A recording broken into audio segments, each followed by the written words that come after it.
Windows 101 Code Compliancy – General Considerations. When it comes to safety, glass is at the top of the list of potential risks, so nearly every building code will require certain windows and doors to have tempered glass, especially those next to doors, in bathrooms, close to the floor, or wherever it's more likely someone could come into accidental contact with sharp broken glass. The reason is simple. Regular annealed glass will form shards when it breaks, making it all too easy for someone to get cut. So in places where kids tend to run or people tend to slip and fall, tempered glass must be used because it won't shard. You might have seen a car window break before. Instead of breaking into sharp pieces, the glass just crumbles. That's why tempered glass is sometimes referred to as safety glass. It will still break, and because it's so strong, it's nothing anyone would want to fall through, but it will break apart in such a way to avoid deep cuts and lacerations.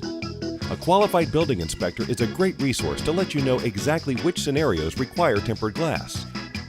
Another code that may vary slightly by market is the egress requirement. Egress basically means exit, and an egress window is designed to allow a person to exit a dwelling from the upper floor in the case of an emergency. Egress windows make sure the person has the room they need to get out. They also make it easier for firemen or rescue personnel to get into a home. The standard egress requirement is an open area of 5.7 square feet, but that comes with a minimum width and a minimum height for a sash when the window is open. The best thing to do is check your local building code to make sure every project has the right window size to meet any applicable egress code requirement. In certain markets, window glass also plays a big role in meeting energy efficiency requirements. Energy codes can be tricky because they may have a U value requirement, a solar heat gain requirement, or a requirement for both performance standards. Energy codes are designed to add a higher degree of thermal efficiency to a home's outer blanket.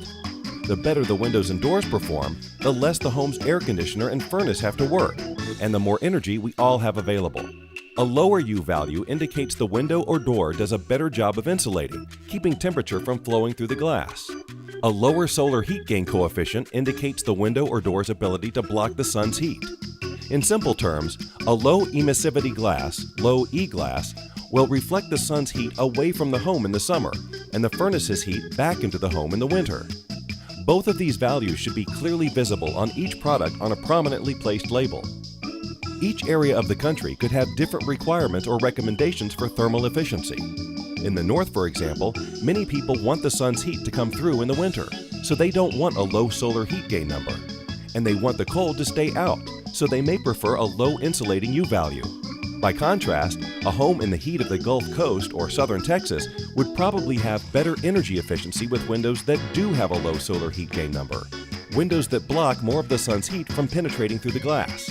Specific energy codes are intended to put logical requirements on the materials you put into a home. Because these can change dramatically from one area to the next, get to know your local requirements, as well as the thermal properties of the windows and doors you sell. It is common for a window to fail to meet code with a standard glass package, but that same window might become code compliant if you add a low E coating. A simple glass upgrade may prove to be more affordable than going to a completely different window series.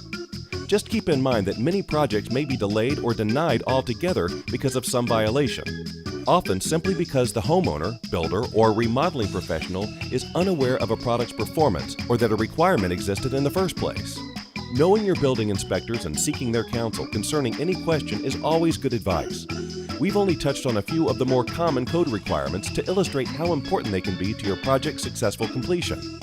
Remember that codes change and inspectors move on, so do whatever you can to participate in continuing education and trusting relationships with professional partners who can help you navigate building requirements in your market.